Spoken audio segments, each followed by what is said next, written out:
the new topic, integrating new literacies in the curriculum. We have been discussing about the new literacies earlier in the past discussion today, exploring new literacies like multi-literacies, functional literacies. We are now knowledgeable of those literacies. Now, the question right now is, how are we going to integrate these literacies, these new literacies in the curriculum? Now, we cannot really separate ourselves in integrating these literacies to the subject that you're going to teach, no, or in the curriculum. So so that we can proceed, let's first make an idea of what is all about integration, no?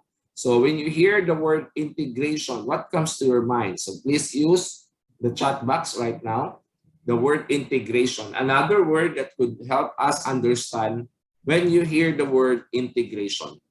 So I will now be checking the chat box.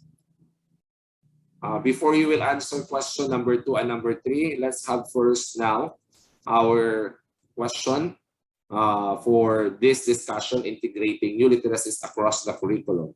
So can you please find a word that could give us an idea of the word integration? So when you hear the word integration, what comes to your mind? Word, a phrase, or a group of words? Implementing, that could be. What else? Incorporate, that's good, okay. When we incorporate, when we integrate, we teach, impart, that is also a good term. Fusing, input, okay.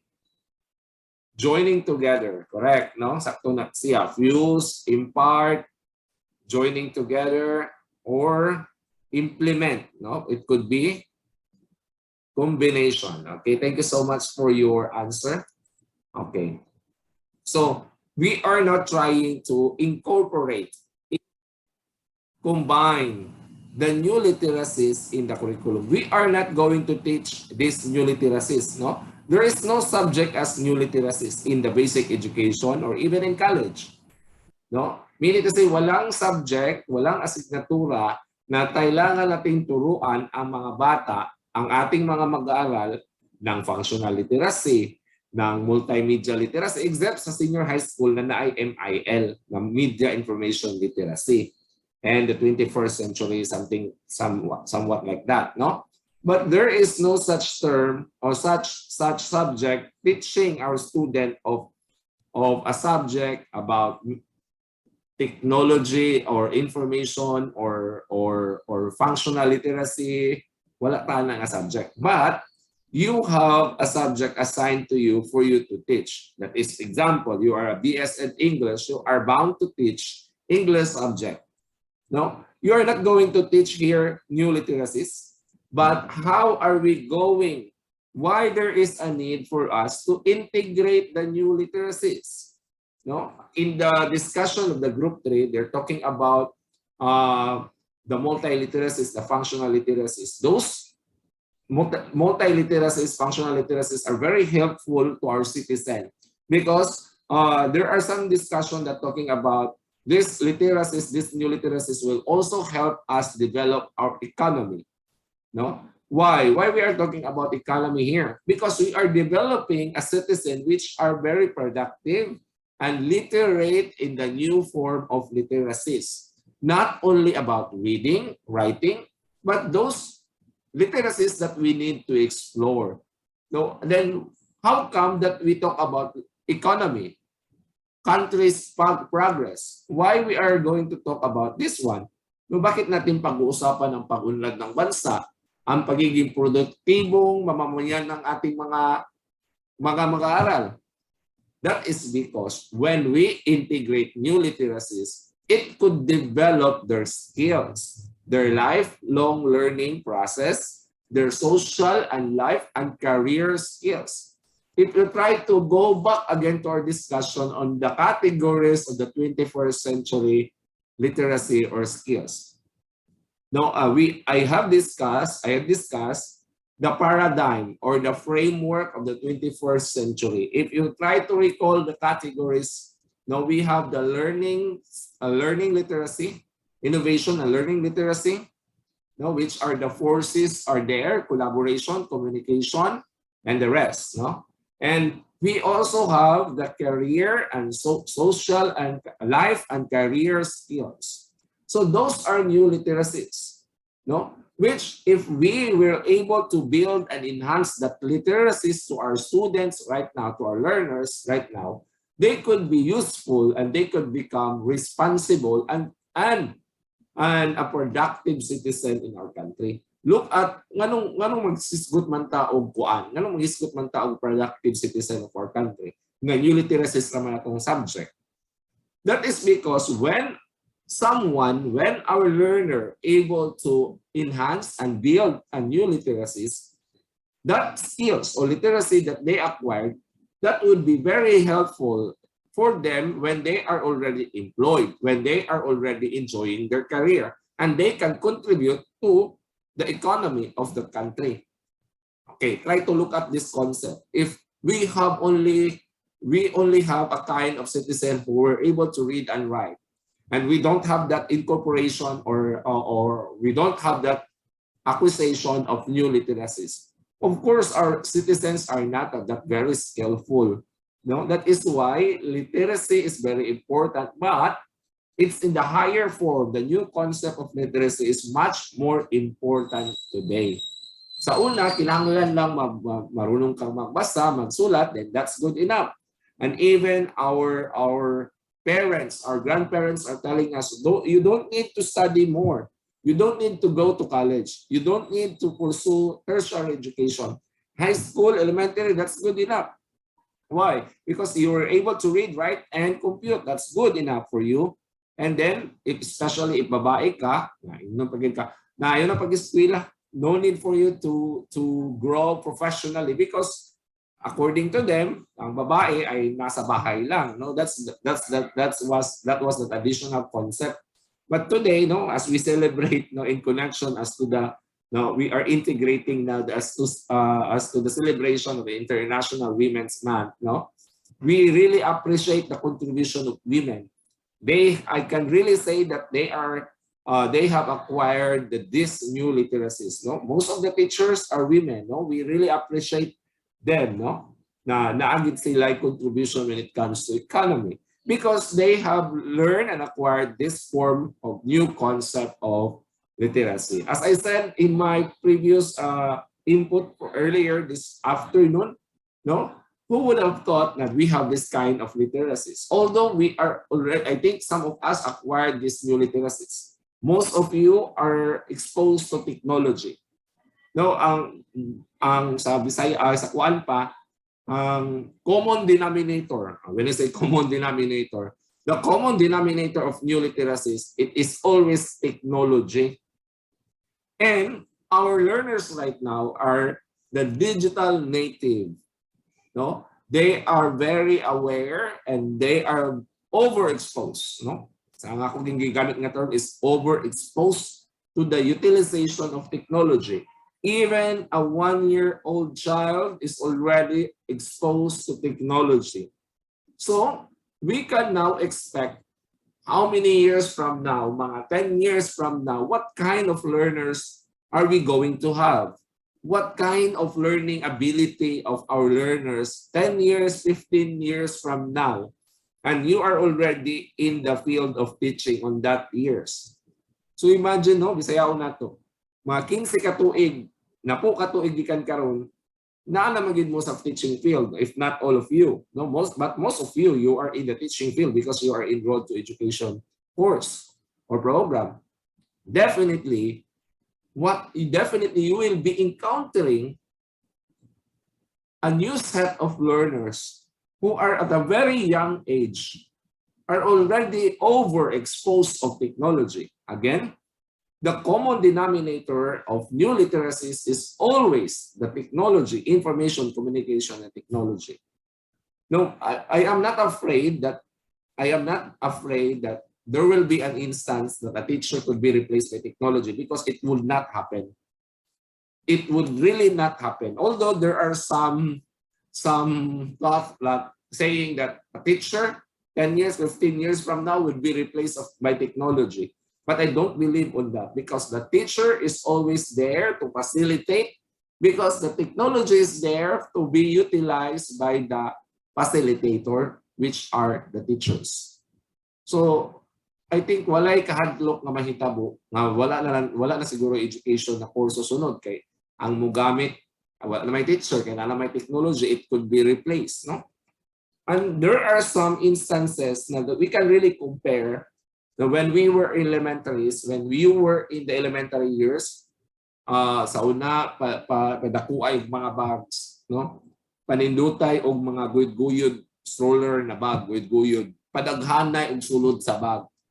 But today, as of today lang, no, even today, a comparison of that days to current days, that most of our learners, especially on the new modality of learning today, the distance online learning, the blended learning, wala na kasagaran dala ang mga bata ng mga libro, papel, only the devices, the technology, laptop, cell phone. No? It was mentioned a while ago by the presenter that gone are those days that we are bringing a lot of papers, no? Paperless na ginang mahitabo. So now, unsa may challenge na to? Unsay challenge sa inyo sa future teacher? Very soon, you will become a teacher and you will have a different set of learners. No? May na lang sa ako ang part, nakapas pa kong mga traditional ways pag yun. Nakaroon naman yun ang pinakasugod, no, duha naman ta katuig nga nag-online class. Definitely, ang mga unsa ka nga klase na mga bata ang naa nato 10 to 15 years nga nagsugod sa online distance learning sa Philippines. But in other country, they are already exposed to online distance learning and blended learning. In our country, I think it's some of the big universities already implemented this type of this modality. But for us, na mga gagmay ng eskwelahan, na mga nasa public school, o sa uban pa ng mga not to discriminate or not to degrade the level of learning that they have. But definitely, we don't have kind of experience that we have right now. This is the only time that we are exposed to this type of platform that we are using, the distance online learning. So what type of learners? That would always be my question always. Always balik-balik ini. What type of learners that we are going to have 5 to 10 years from now, 10 to 15 years from now, which are also product of the distance online learning. So kana sila mo na inyong mga estudyante. So our challenge right now is how are we integrate the new literacies in the curriculum. Sige. So the concept of integrated curriculum. So these are the concept, no? When we can say, we all know that the curriculum, these are list of subject areas, subject offers, no? Daghan pagitag definition ana, no? In retrospect, the introduction of integrated curriculum gained greater support in the 1960s. So 1960s nagsugod na mga integration of curriculum. Based on the essential organization of content, the design emphasizes the rule of diverse entities called academic discipline. So what comes to your mind when you hear academic discipline? Academic disciplines are the subject areas. Again, discipline is different from the discipline that you have in your mind when you talk about values, morality. No. The discipline here is talking about the subject area, academic disciplines, such as mathematics, science, English, languages, and many more. So definitely, academic disciplines refers to those subject areas. Okay. An integrated curriculum. So if you are teaching one subject area, it doesn't mean that you only focus on that subject area. Because on the concept of the K-12 curriculum that we are having right now, integration is one of the aspects of this type of curriculum, the K-12. And even you are teaching in college, integration is very important. One integration that we should be aware of is to integrate values in all subjects. Now we are talking about whatever subjects that you are going to have, whatever subject that you are enrolled to right now. I am asking you, did your subject teacher integrate values in whatever subject right now that you are having. I am asking you. Sige daw, be. Naaba, Bisayao na to. Naabay subject ninyo karon nga nabantayan ninyo nga nag-integrate siya basig unsa nga subject matter nag-integrate niya ang values education, values formation sa inyo ha. Sample ang inyong sa may mga subject ninyo karon. Kanina lang ato ang subject, no? Nag-discuss ta og literacies, gi-integrate ba nato ang values formation ana. So if there is someone, a teacher who integrated values education in whatever subject matter that he is going to teach, she or he is going to teach, that is integration. But that is a great challenge right now, no? Because not all of us, not all of your teacher are integrating values formation. And please be reminded, we are a Catholic institution. Therefore, values formation is very important formation, very important content, the core curriculum of, when I say core, pinakasentro, the curriculum that we need to develop to our learners when you are enrolled to a Catholic school is values formation. And definitely values formation should be always integrated in whichever subject matter you are going to have. So mao na importante nga ma-integrate na to. So when there is an integrated curriculum, it focuses on basic skills, content, higher level thinking. It encourages lifelong learning. Sir, what if math akong subject? Saan man ako pag-integrate sa other subject, other discipline? And that is another challenge, no? Sir, English. Siguro kung languages ka, kung languages imo subject like English or Filipino, it is easy for you to integrate or combine one subject to another one. No? Labi na kung language ka, you can make other springboards of your discussion when you will discuss poems. No? Magdula, ang inyong pag-aaralan ay ang tula. Maaring ang tema ng tula ninyo ay kumuha ka sa ibang subject areas like pwede nimong gamiton ang mga social issues. No? So it's an integration. I could still remember when I teach Araling Panlipunan, which is the theme is history and social issues. So we could always integrate other subject areas in our subject Araling Panlipunan. How much more in subject English? Mas grabe pagid o daghan pagid ma-integrate. The more integration that happen in the delivery of instruction, the delivery of the lessons, the more ang skills na makuha sa bata. Okay? Continue. It encourages active participation in relevant real-life experience. So kaganiha, discuss ang upat ka mga concept, no? When it comes to multiliteracies. So when we can say that a teacher is a multiliterate teacher, that is why it is being asked right now. So, kanos ama na ito mahibawaan? No?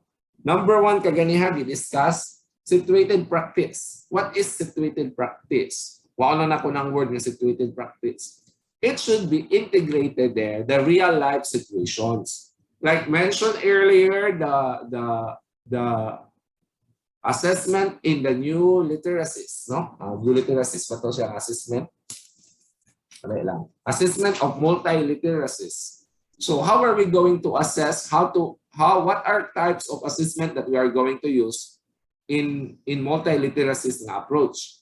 It should be always having a real audience, real life, no, situation. So manang real audience. No, we should not confine our learners in the four corners of the classroom. Assessments should expose our learners to real audiences. Like, for example, make a survey, make a case study. So they are going to be in the real scenario. Not only essay writing, no? I am not against with that, mga paper and pencil assessment, multiple choice. Let's standardized na siya. But we need to expose our learners to situated practice. From the word itself, situated, situational, no? Situated practice, no? Critical framing, and transform action. Transform action.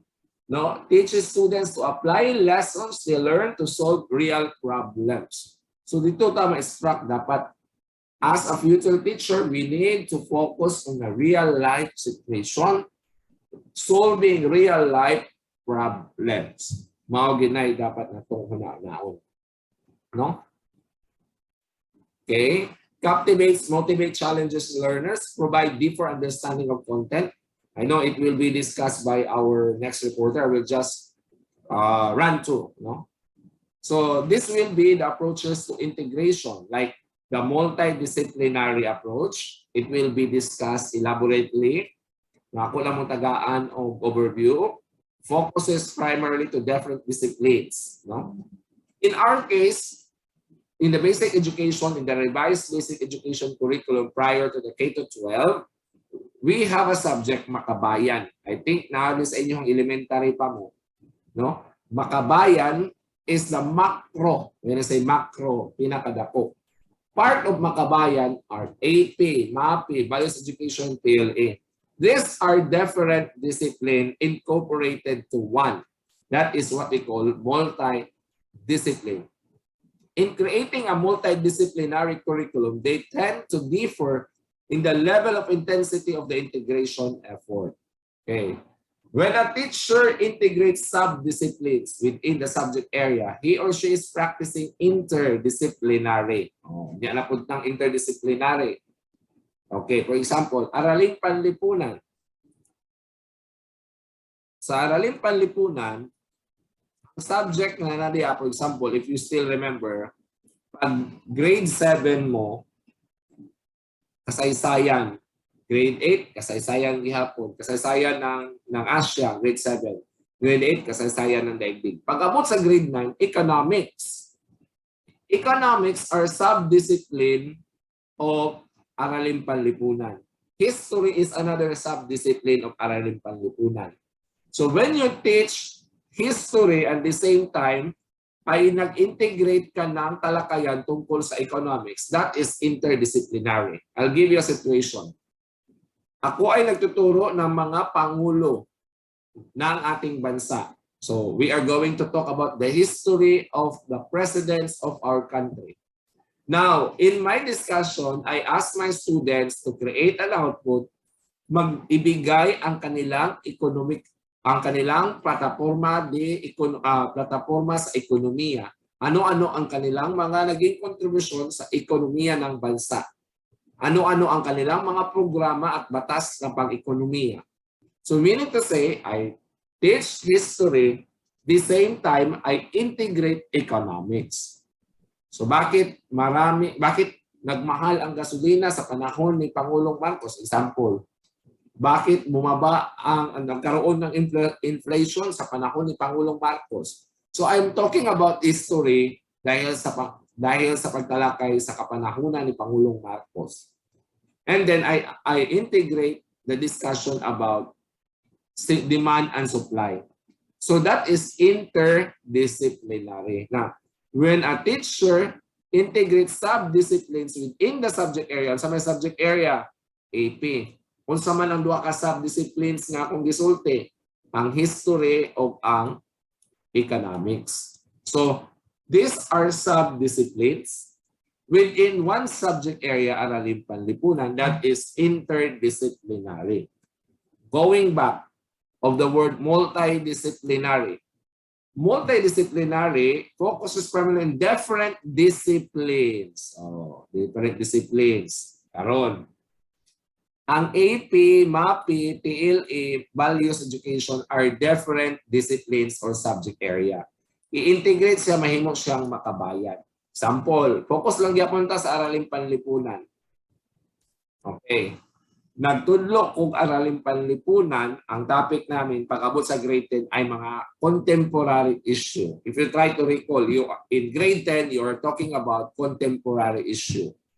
Dili na wala day mo anak kay old kwan mo day mo kay tutwa. For example, akong gitudloan diri is issue sa kapaligiran. Okay? That's an araling panlipunan subject, no? Tungkol sa kapaligiran. And then I discuss the issue of pollution, no? Pollution man ang kapaligiran, ay integrated carbon dioxide cycle. Okay, carbon dioxide cycle. Anong niabot man ang carbon dioxide or CO2 cycle na discussion? Nga ang akong topic is isyong pangkapaligiran. So kaning carbon dioxide cycle, asa man ninyo natun-an? Sige daw, be. Asa man ninyo? Carbon dioxide cycle. Anybody? Sa science. Okay. Pero akong subject is aralin panlipunan. So what type of integration I did? Is it multidisciplinary or interdisciplinary? Okay. Why is it, Miss Asignar, it is a multidisciplinary? Because that's a correct answer. It's a multidisciplinary approach of integration. When I teach my subject, ako maging subject aralin panlipunan because I am a social science instructor. And we talk about issues, contemporary issues, about the topic about isyong pangkapaligiran, no? Environmental issues. And then here comes, I discuss to them carbon dioxide. Why there is a need for me to understand carbon dioxide? That is a science subject. Mo na gitawag nga kinahanglan dili pasabot nga ang imong subject English ra ka mo topic. What if ang imong subject verb agreement, English imong subject, tapos ang inyong subject matter is subject verb agreement. Unya ang imong gigamit nga sentence is pang science. So therefore, you need to be knowledgeable of other areas and integrate. So English ka, subject verb agreement. Kung ang imong gigamit nga sentence is from chemistry. Oh, grabe na nakalisod. Or physics. So meaning, or social issues. So aralin panlipunan imong gi-integrate sa AP.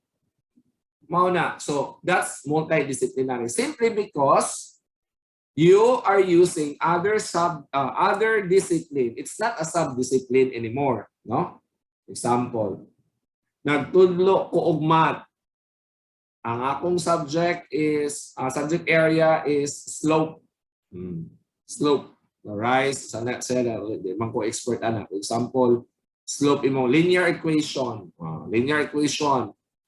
Kung saan man pag-integrate diha ang values, kung i-integrate na ko ang values education, unsa man na siya? Values formation, is it interdisciplinary o multidisciplinary? Linear equation nya, saan nag-integrate ko values, is it interdisciplinary o multidisciplinary? Anybody? Is it a multidisciplinary or interdisciplinary?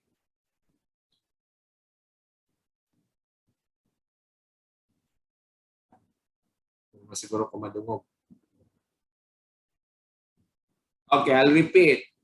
My subject matter is about my subject discipline is mathematics. I discussed my subject matter is the linear equation. Then I integrated values education. Is that multidisciplinary or interdisciplinary?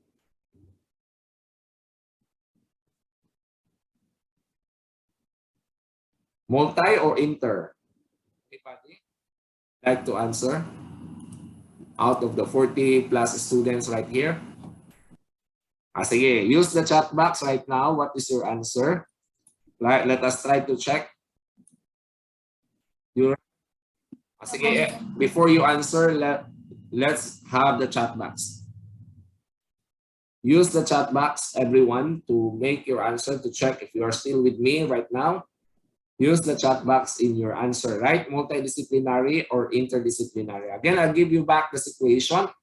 There is a subject teacher teaching linear equation, that's mathematics, and here comes a discussion of values education in the discussion of linear equation. That is why if you teach mathematics, that is very challenging when you integrate values in values formation, values education, and other subjects.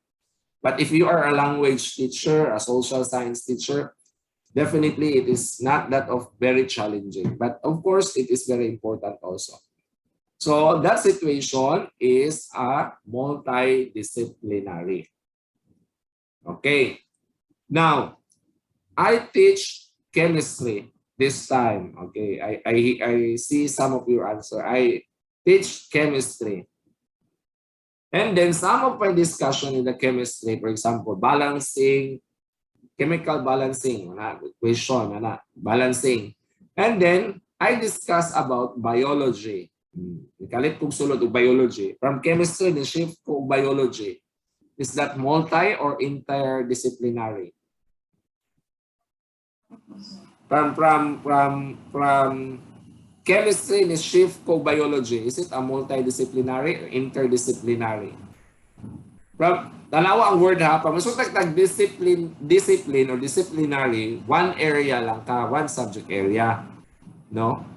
Pag musutag kag interdisciplinary, meaning within the discipline. Pag musutag kag multidisciplinary, you go outside discipline. For example, English, nikalit kag shift of that is multi.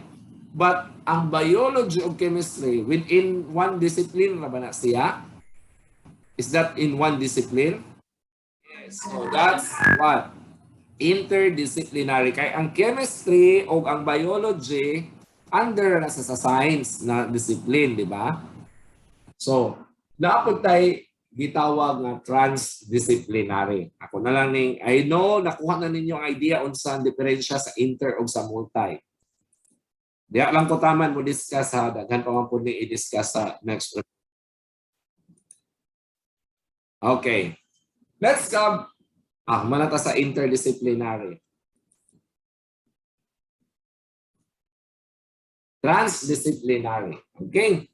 The transdisciplinary approach to integration, teachers design a curriculum within the student needs and concern.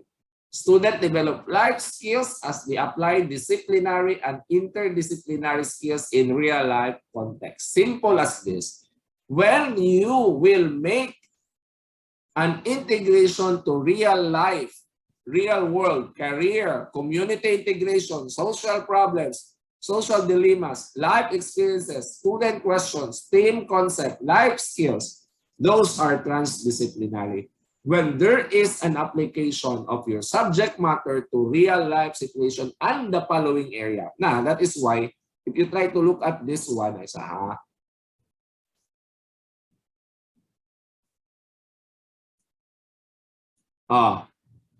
we are using a Venn diagram. No? I believe you know what is a Venn diagram. Here, okay?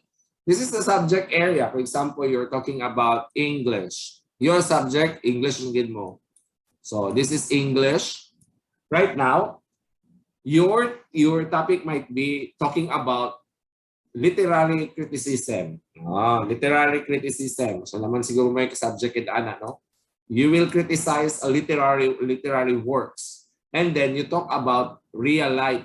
No? Example, feminism approach. No? I believe you know what's feminism. No? We are now integrating our subject to what is the current situation right now. No? Feminism. Okay? As I said, it's a celebration. This March is a celebration of International Women's Month. No? So, when you talk about literary criticism and you have the feminism approach or theory of criticizing a literary works, that is subject area is English, and you talk about real life, real world context, career prospects, community integration, social problems, life experiences, and students' questions, that goes to the principle of transdisciplinary approach. For example, you are teaching English, ang inyong subject poem, then you apply the meaning of the poem to real life. What are the moral of the story? Nakay nabutang dito ang dapat di ay magtipid kay karon naglisod ang atong ekonomiya. So that's real world context. You are not integrating other subject, no? Because that's real world. Walay subject integrate diri pero tanawa ang theme and concepts niya. Kung naakay i-integrate nga theme and concept like life skills, real world, career, so that goes beyond to the approach of that will be anchored on the transdisciplinary approach. Okay, so I hope na we understand.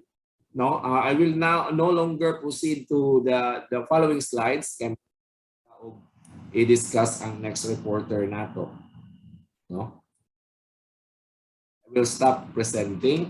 We are almost done with the time. It's 2:45, 15 minutes more. So I hope that we have realized the three types of integration. By next meeting, we will be having a quiz before we will actual quiz, real-time quiz. Okay? So it's a real-time quiz. I will be using Google Forms on that. Now about the at 5 items to 10 item quiz. So don't be absent next meeting. No, because this is a real-time quiz. This is a special quiz which is given to analyze the three types of integration, because that is very useful when you are going to teach na in the field. So interdisciplinary, multidisciplinary. So if I will not be able to make a quiz or